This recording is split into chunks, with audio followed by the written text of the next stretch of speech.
back here on Tom's Grand Prix. This is my little ground jumper from the other day.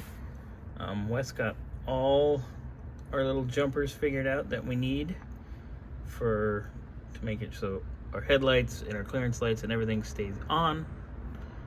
Good to go. You can see a little bit of light reflecting out of there. That's our cluster lights. Those are on. Everything's on right now, obviously, because, well, obviously I have the out. The pull is out, so it's all pulled out because I was getting ready to bolt it in here. I said I better do a video first. So there's that. Let's go to the back of the car.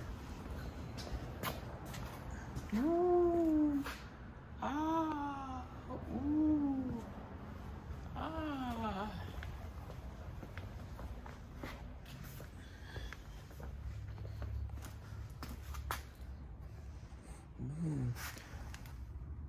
Everything is working. Good to go.